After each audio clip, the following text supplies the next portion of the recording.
Beneath layers of dust and time, a vault keeper's frosty gaze meets the cold steel of a forgotten chest.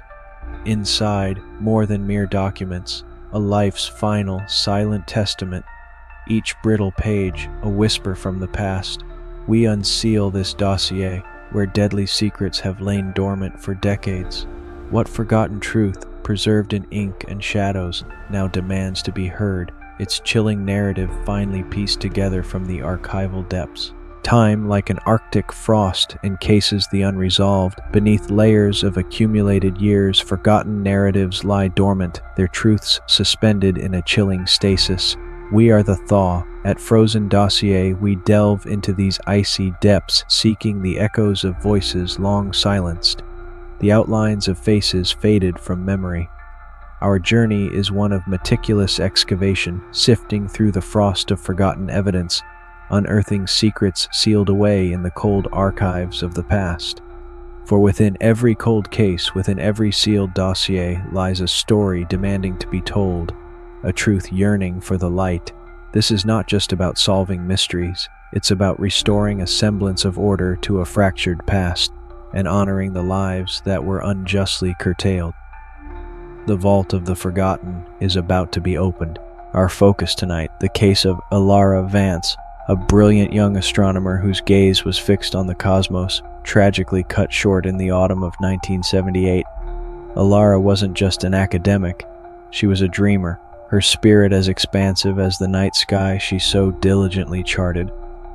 From her remote observatory perched high in the Blackwood Mountains, she sought to unravel the universe's grandest designs. Her work was her life, a solitary pursuit of knowledge under a canopy of silent stars. But the silence of those mountains would soon be broken by a discovery that plunged a small, close-knit community into a darkness far deeper than any starless night, leaving behind a dossier filled with deadly secrets. The night Elara Vance vanished, an unseasonal chill had settled over Blackwood Peak. Colleagues later recalled her excitement about a potential breakthrough, her notes filled with cryptic celestial references.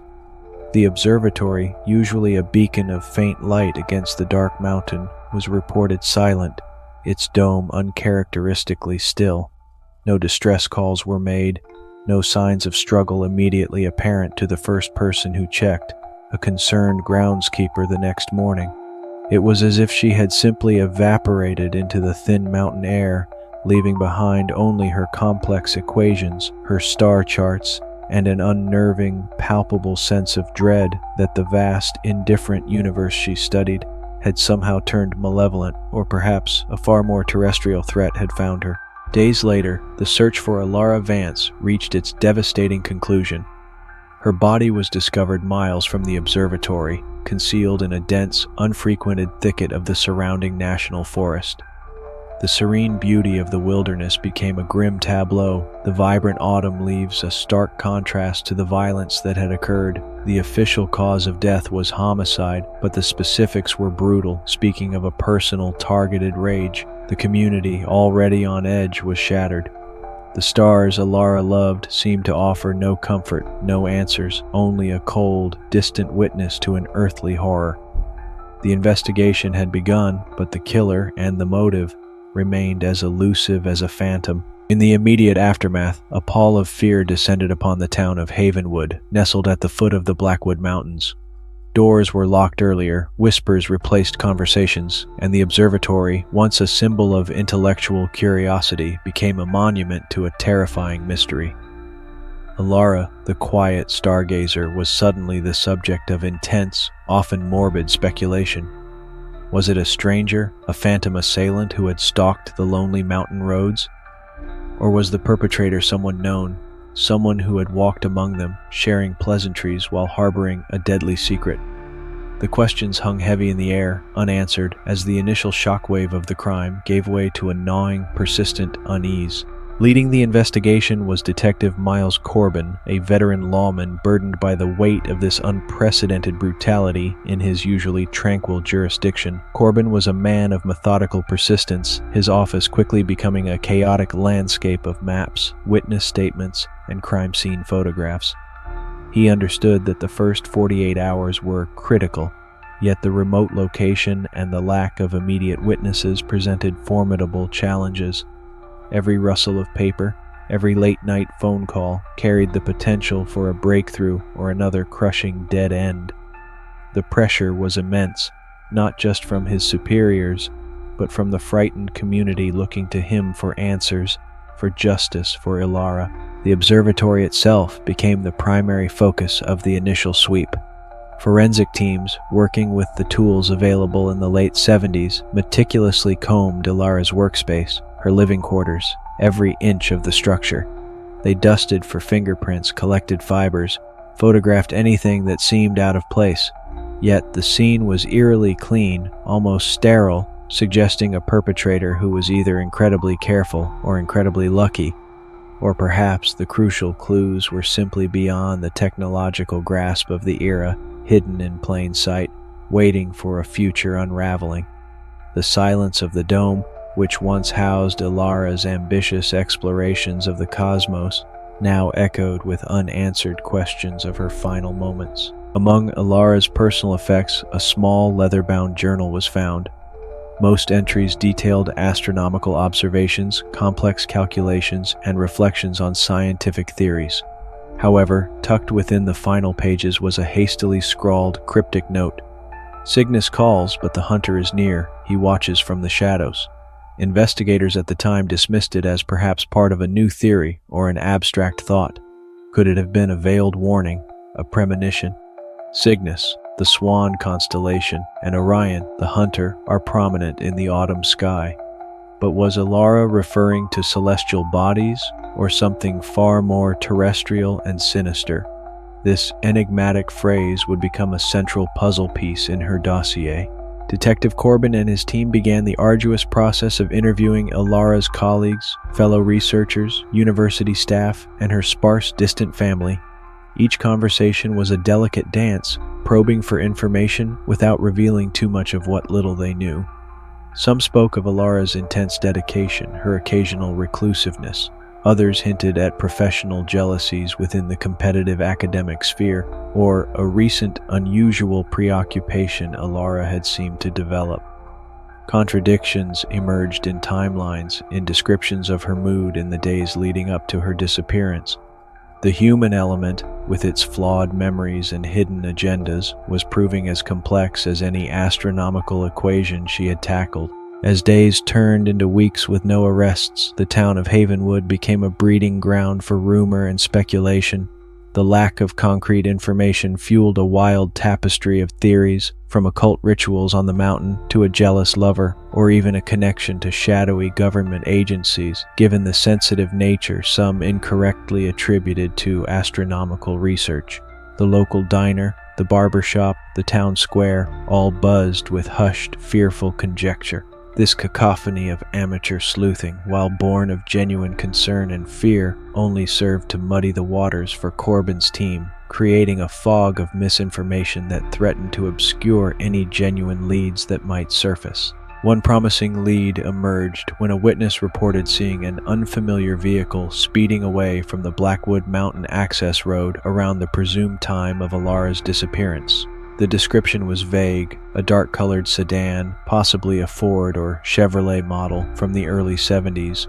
Roadblocks were established, bolo alerts issued to neighboring states. Detective Corbin poured resources into tracing this phantom vehicle, hoping it was the key.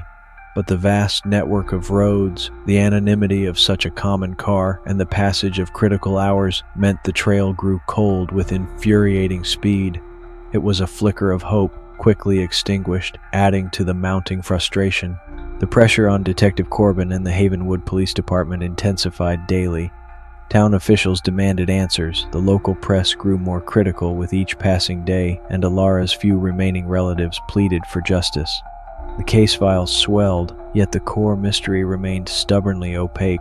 Corbin, a man accustomed to closing cases, found himself grappling with a profound sense of inadequacy, the weight of Elara's unsolved murder a personal burden. The long hours, the endless cups of coffee, the constant re-examination of the same scant evidence began to take their toll, not just on him, but on his entire team. Forensic science in 1978, while advancing, lacked the sophisticated DNA analysis and digital tools that are commonplace today.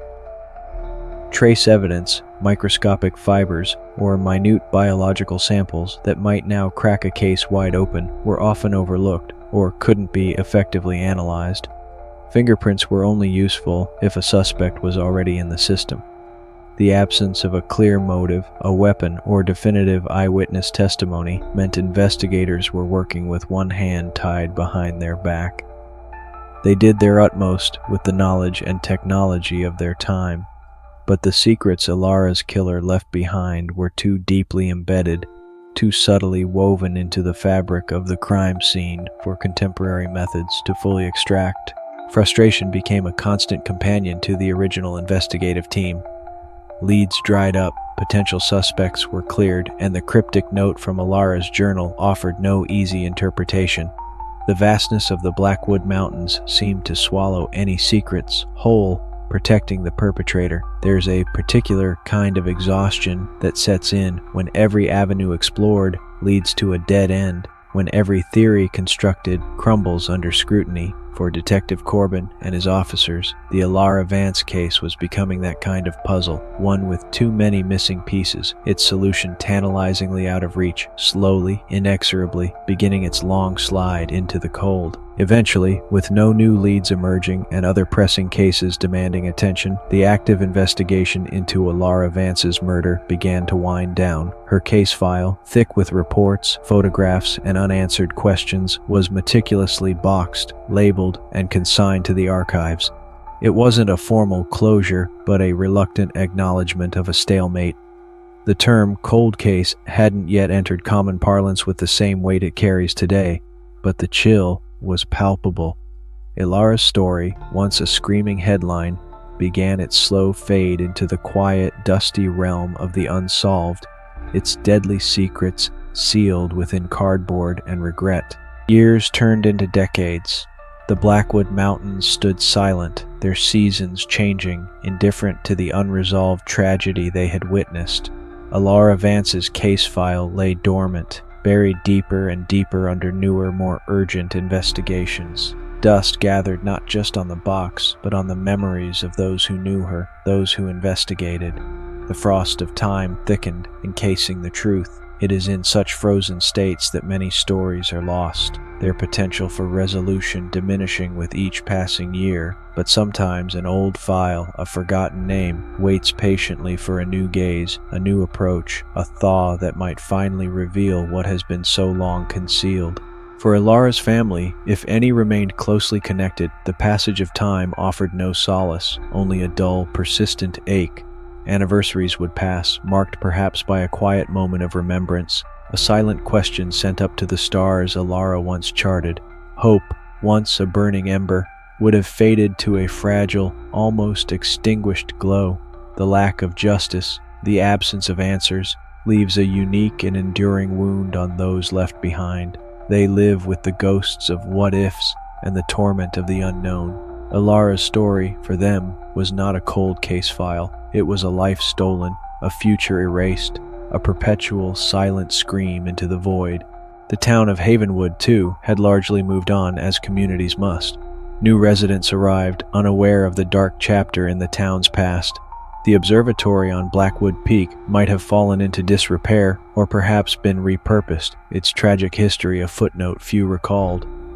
Yet, for some older inhabitants, the Vance murder remained a lingering shadow, a local ghost story whispered now and then, a reminder of a time when fear had a palpable presence in their streets.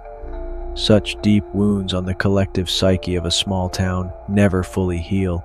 They become part of its hidden folklore, its unacknowledged scars. Occasionally, on slow news days or significant anniversaries of the crime, a local newspaper might run a small retrospective piece, the unsolved mystery of the Stargazer murder. These fleeting mentions served as brief, poignant reminders that Elara Vance was not forgotten, at least not entirely. For a day or two, her name would be spoken again, the basic facts of her case recounted. But then, inevitably, the current of daily life would sweep her story back into the quiet archives of public memory. These sporadic acknowledgments, however, are vital. They are the faint heartbeats keeping a cold case from flatlining completely, preserving the faintest possibility of future scrutiny. The physical evidence collected in 1978, fibers, soil samples, the cryptic journal, sat in meticulously labeled bags and boxes within a secure police storage facility. Each item, once handled with such urgent hope, now lay inert, its potential secrets locked away by the limitations of past science and the relentless march of time. This is the silent repository of so many cold cases, a collection of mute objects that witnessed a crime, holding microscopic truths invisible to the naked eye or indecipherable with yesterday's tools. Their preservation, however, is an act of unconscious faith, a belief that one day technology or insight might allow them to speak. A new generation of detectives now walks the halls of the Havenwood Police Department, and indeed, law enforcement agencies everywhere. For many, the Elara Vance case would be, at best, a vaguely familiar name from old logs, if known at all. The original investigators like Detective Corbin would have long since retired or passed away, taking with them the intimate first-hand knowledge and the visceral frustrations of the initial inquiry. This generational shift is both a challenge and an opportunity in cold case work. Lost personal insights versus fresh perspectives unburdened by past biases or emotional investment in failed theories. What became of the Blackwood Peak Observatory? Perhaps it was eventually modernized, its equipment updated, its tragic association slowly fading. Or maybe it stands derelict, a crumbling monument to a brilliant mind extinguished too soon. Its dome cracked, its telescopes gathering dust, pointing blindly at the indifferent stars. The physical location of a crime often holds an emotional resonance, an echo of the events that transpired. Revisiting such a place, even decades later, can sometimes unlock a new understanding, a different perspective on the spatial dynamics of what occurred, or simply reignite the urgency to find answers for what happened within its walls. There's a peculiar gravity to an unsolved murder, a sense that a fundamental tear in the fabric of justice remains unmended. The truth of Elara Vance's death, the identity of her killer, the full story of her final days, all these elements are not erased, merely buried. They exist, waiting. It's a testament to the human need for closure, for accountability, that these cold, silent narratives continue to exert a pull on our conscience. The universe Elara studied is governed by immutable laws. So too, we feel, should human affairs strive for a similar resolution, where actions have consequences and truth, however delayed, ultimately prevails. Why do some cold cases capture the public imagination and endure in collective memory, while others, like Elara Vance's, fade into relative obscurity?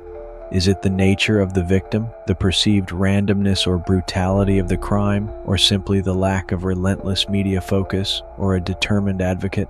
Elara, a quiet academic in a remote location, perhaps didn't fit the sensational profiles that often fuel sustained public interest. Yet the intrinsic value of her life, the injustice of her death, is no less profound. Every forgotten case represents a unique tragedy, a story worthy of being brought back into the light, irrespective of its headline potential. The catalyst for reopening a cold case can be manifold: a deathbed confession, a newly discovered letter, an advance in forensic technology, or even the dedicated efforts of a new generation of investigators or independent researchers. Sometimes it's simply a matter of someone deciding that enough time has passed, that a fresh look is warranted. For Elara Vance, the journey back from the cold archives begins now, with the unsealing of her dossier, a commitment to re-examine every piece of evidence, every faded photograph, every cryptic note, in the hope that 4 decades later, the deadly secrets it holds can finally be understood. The frozen Dossier team has now taken possession of the Elara Vance case files. The original cardboard boxes, brittle with age, their contents a time capsule from 1978. The scent of old paper, faded ink, and the faint metallic tang of preserved evidence hangs in the air. This is where our work begins. Not with assumptions, but with a deep respect for the efforts of the original investigators and a commitment to viewing their findings through a modern lens. Each page will be turned, each photograph scrutinized, each recorded statement reevaluated. The task is daunting, a meticulous reconstruction of a fragmented past, searching for the overlooked detail, the hidden connection. The first items laid out from Elara's evidence box are the crime scene photographs, grainy, black and white, or perhaps early, somewhat discolored ectochrome prints. They depict the observatory, the surrounding woods, the tragic discovery site. Even with their technical limitations, these images possess a stark power, a direct visual link to the events of that autumn. We study them for anomalies the original investigators might have missed, for details whose significance might only become apparent with hindsight or new information.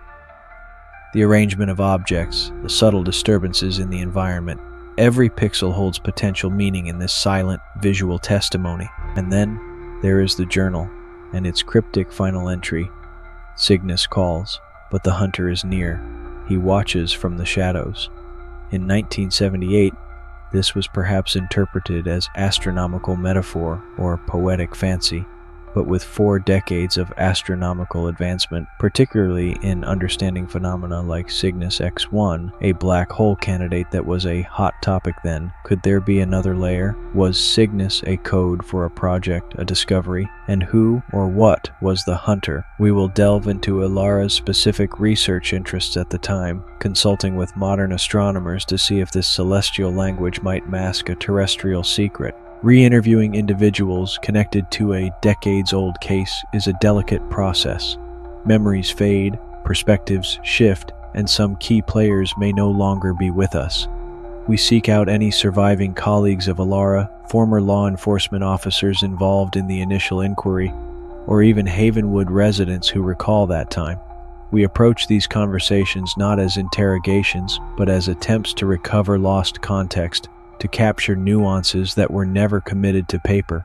Sometimes, a seemingly insignificant detail, jogged from the recesses of long-term memory, can cast an entirely new light on the known facts, providing a crucial piece to the puzzle. Where physical evidence was preserved, modern forensic science offers possibilities unimaginable in 1978. If any biological material was collected, hair, fibers, skin cells under fingernails, it can now be subjected to DNA analysis. Even degraded samples can sometimes yield a partial profile. We are carefully reviewing the original evidence logs to identify any items that might warrant retesting with these advanced techniques. The odds are often long with evidence this old, but the potential for a definitive link or an exclusion makes the effort essential. A microscopic trace could be the key that unlocks this frozen dossier. The sheer volume of paper in an old case file can be overwhelming. We are digitizing Elara Vance's entire dossier. Reports, witness statements, evidence logs, handwritten notes. This allows for powerful search capabilities, cross-referencing names, dates, and keywords that might have been missed in a manual review. Patterns can emerge from this digital landscape that were invisible in the analog stacks. Were certain individuals mentioned more frequently than appreciated? Were there inconsistencies in timelines that only become apparent when laid out digitally? This technological approach allows for a new form of meticulous scrutiny, sifting for gold in mountains of data. A return to Blackwood Peak, to the site of the observatory, is essential. Even if the structure is altered or gone, the landscape itself holds clues. We walk the grounds, trying to understand sightlines, access points, the general environment Elara inhabited daily and where she likely encountered her killer. What was the visibility like on that fateful night? How isolated was she truly? Sometimes, being physically present in the space where a crime occurred allows for an intuitive understanding that documents alone cannot provide. The mountain air, the quality of light, the sounds, they all contribute to a richer, more visceral comprehension of the past. Elara Vance was not just a victim. She was a scientist on the cusp of understanding complex cosmic phenomena. Could her research have inadvertently led to her death? While seemingly esoteric, astronomical discoveries, especially in fields touching on new technologies or sensitive locations, can sometimes attract unwelcome attention. Or perhaps more plausibly, did a discovery she made, or was about to make, threaten someone on a more personal or professional level? We are examining her research notes not just for their scientific merit, but for any indication of conflict, controversy, or information that someone might have wanted suppressed. The stars she studied might hold the key to her earthly demise. The original investigation identified several individuals who were, at one point or another, considered persons of interest: colleagues, acquaintances, even a disgruntled former student. Their alibis were checked, their statements taken. But alibis can be flimsy, statements misleading. With the benefit of decades, we re-examine these original persons of interest. Are there new ways to verify or discredit their accounts? Have any of them exhibited patterns of behavior in the intervening years that might be relevant? The passage of time can sometimes erode carefully constructed lies or reveal truths previously concealed by fear or loyalty. Understanding the mind of a killer is often key to understanding the crime. While a full psychological profile decades later is challenging, we can analyze the nature of the attack on Elara, the choice of location for her body's disposal, and the apparent care taken to avoid leaving evidence at the observatory. Do these elements suggest a planned attack or an impulsive act, a stranger or someone she knew? We consult with forensic psychologists to develop a theoretical profile based on the crime's characteristics. This profile can then be used to re-evaluate original suspects or to identify traits to look for if new individuals emerge from the reinvestigation. In the dense thicket of old witness statements typed on manual typewriters, sometimes a single overlooked phrase can leap out with new significance. We are rereading every word, looking for those subtle inconsistencies, those offhand remarks that might have seemed irrelevant in 1978, but now, with added context or a different theoretical framework, take on critical importance. Did someone mention seeing a particular car not just once, but twice? Did a witness describe an emotional state that was downplayed at the time? It's like archaeological work. Sometimes the most valuable artifacts are small and easily missed on the first pass. The Vault Keeper figure, our symbolic guide through these frozen archives, represents the meticulous, often lonely work of sifting through the detritus of the past. He navigates endless shelves of forgotten stories, each file a life interrupted, a puzzle unsolved. His frosty goggles reflect the cold, hard facts, but also the glimmer of potential understanding. This journey into the Elara Vance dossier is one of such careful navigation, ensuring no stone is left unturned, no faint voice unheard. The deadly secrets are there, within the brittle pages and faded ink, waiting for the right combination of patience, technology, and insight to bring them forth from the chill. One of the greatest challenges in reinvestigating a cold case is dealing with fragmented information and missing pieces. Witnesses die, evidence degrades or is lost, original police records can be incomplete. We are essentially trying to reconstruct a complex mosaic with many tiles missing or broken. This requires not just investigative skill, but also a degree of educated inference, always clearly delineated from established fact. The goal is to build the most complete picture possible from the available fragments, acknowledging the gaps while striving to bridge them with logical analysis and newly discovered information, however small. Could Elara Vance's murder be connected to other unsolved crimes from that era, either locally or further afield? We are cross-referencing the specifics of her case, victimology, modus operandi, geographical and temporal proximity, with databases of other cold cases. Sometimes a series of seemingly isolated incidents can, when viewed together, reveal the signature of a serial offender who was never identified. Or perhaps a unique element in Elara's case matches a detail from another solved crime, suggesting a perpetrator who was caught for something else but never linked to her death. This broader search is crucial to contextualize her murder. The process of immersing oneself in the details of a brutal, unsolved crime takes an emotional toll, even decades later.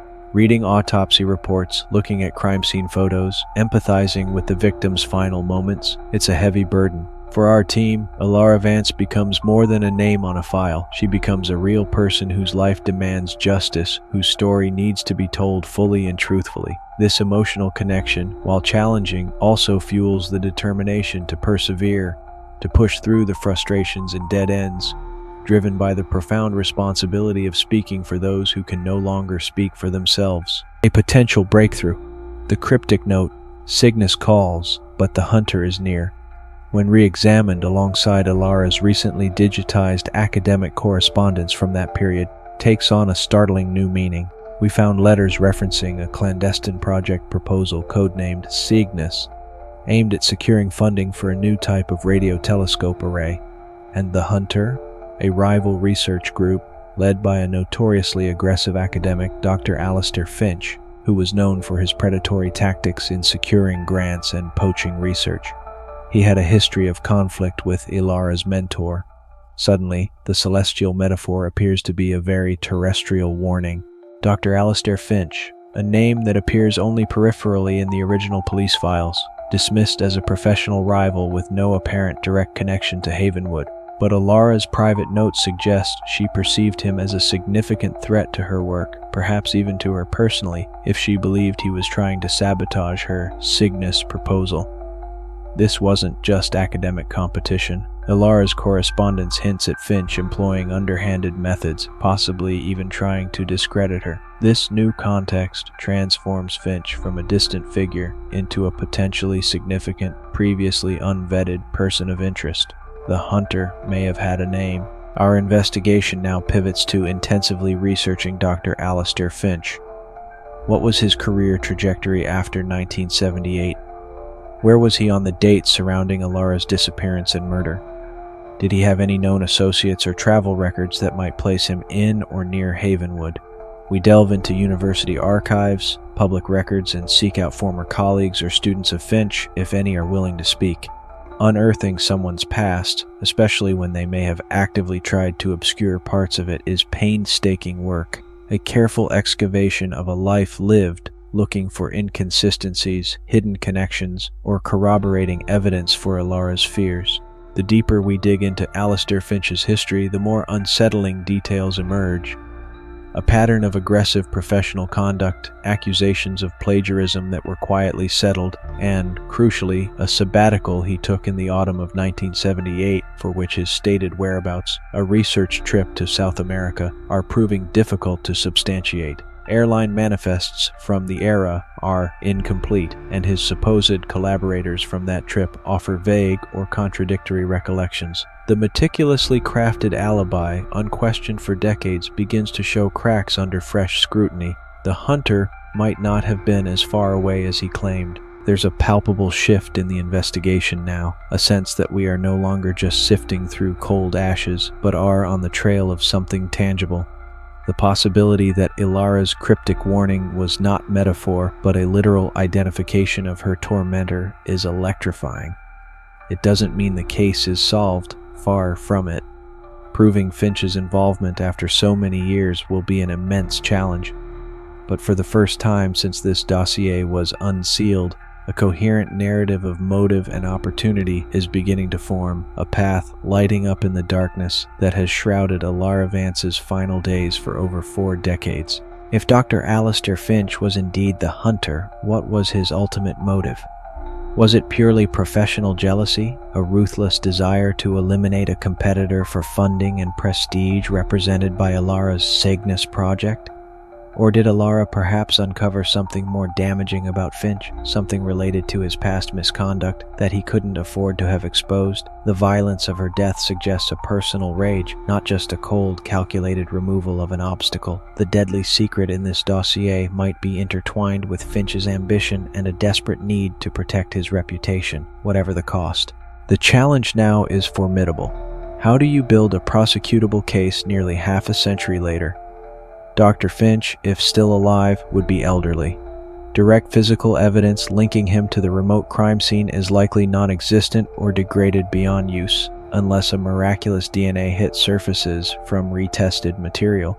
Our case would rely heavily on circumstantial evidence. The reinterpretation of the note, the inconsistencies in his alibi, the pattern of his behavior, and any new testimony we might uncover. It's a high bar, and the sad reality of many cold cases is that achieving legal justice becomes increasingly improbable with the passage of time. We learn that Dr. Alistair Finch passed away a decade ago.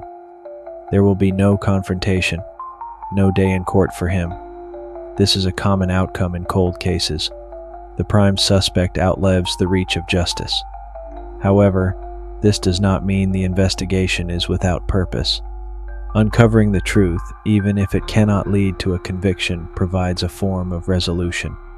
We can now attempt to reconstruct Elara's final days with greater clarity to understand the forces that converged upon her in that lonely observatory. The pursuit of truth has its own intrinsic value, especially for the historical record and for any who still remember Elara. We make contact with a distant niece of Elara Vance, her closest living relative, sharing our findings, the likely interpretation of the note, the strong suspicions surrounding Dr. Finch, the probable motive rooted in professional ambition and fear of exposure is a delicate task. For her, it's the reopening of an old wound, but also perhaps the first semblance of an answer after a lifetime of not knowing. There's a profound sadness, but also a quiet gratitude that someone still cared enough to unearth this forgotten truth. It's not closure, but it's a chapter finally given an ending, however tragic and belated. With the focus on Finch, we can now piece together a more coherent narrative of Elara's final hours. She was likely aware of Finch's escalating pressure, perhaps even received a direct threat or an unnerving visit related to her Cygnus project. Her cryptic note was a desperate veiled cry for help or a record of her fear. The confrontation, when it came, was likely at the observatory, a place of her sanctuary violated. The subsequent violence and the disposal of her body miles away speak to a panicked, enraged killer, not a coolly professional one, suggesting Finch, if responsible, may have lost control when Elara refused to yield or threatened to expose him.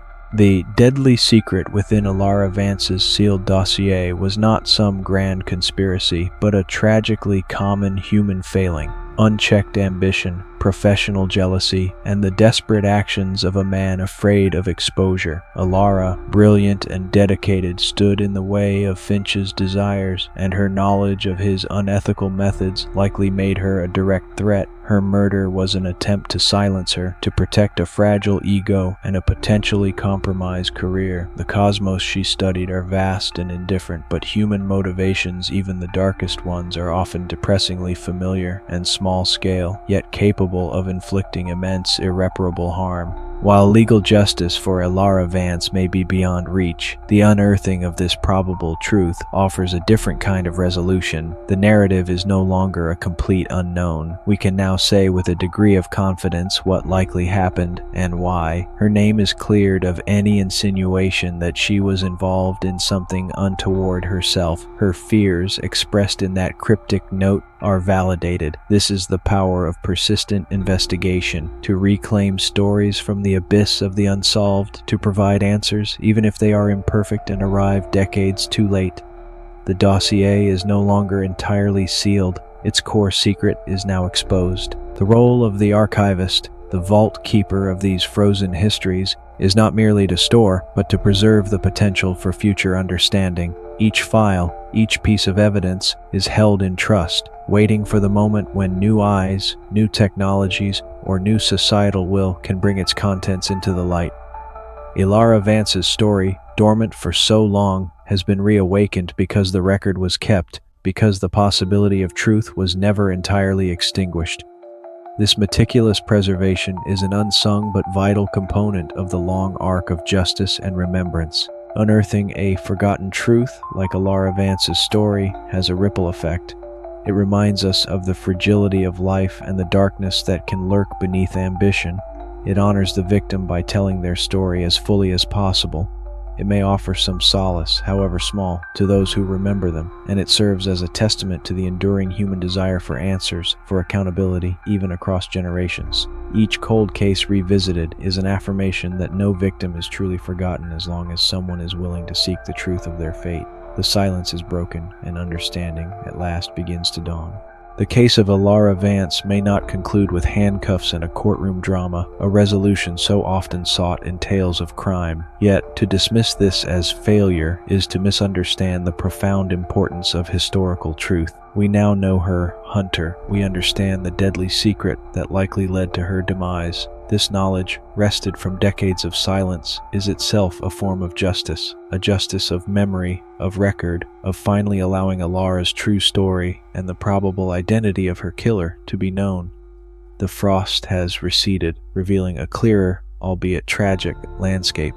Cold cases cast long, persistent shadows, touching not only the immediate families but entire communities, sometimes for generations. They represent a rupture in the social fabric, a lingering question mark that erodes trust and fosters a quiet unease. Each unsolved crime is a testament to the fact that sometimes, despite best efforts, darkness can prevail and answers can remain elusive. Yet the very existence of these frozen dossiers also speaks to a refusal to let that darkness have the final word, a stubborn insistence on the value of every life and the pursuit of every hidden truth, no matter how cold the trail. The investigation into Elara Vance's murder underscores the vital importance of persistence. What was indecipherable yesterday may yield its secrets today with new tools, fresh perspectives, or simply the relentless chipping away at old assumptions. It's a marathon, not a sprint, often carried out by individuals who had no connection to the original events, but are driven by a professional and moral imperative. This dedication to unearthing forgotten truths, to giving voice to the silenced, is a quiet form of heroism, a commitment to the idea that no case should ever be considered truly, irrevocably closed while questions remain. Ultimately, we hope our journey into Elara Vance's frozen dossier has served to remember her not merely as a victim of a brutal crime, but as the brilliant, passionate astronomer she was. A woman who gazed at the stars with wonder and sought to understand the universe's grand design, only to have her own life tragically cut short by a far more terrestrial darkness.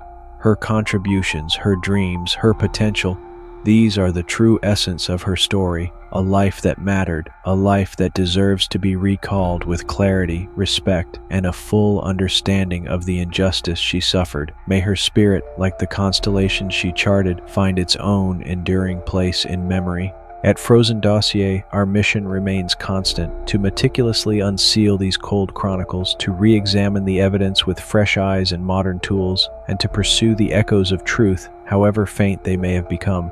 We believe that every life has value, every unsolved case holds a story yearning to be completed, and that the passage of time should not be an insurmountable barrier to understanding or, where possible, to justice.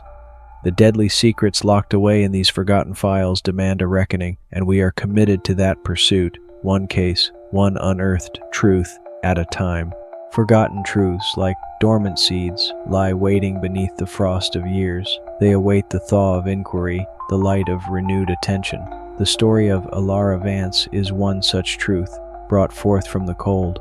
While the full measure of justice may sometimes elude us, the act of remembering, of understanding, of speaking truth to the silence holds its own profound power. For in unearthing these narratives, we not only honor the past, but also reaffirm our commitment to a future where fewer secrets remain buried and fewer stories end in unresolved darkness. The vault may close, but the truth, once released, resonates onward,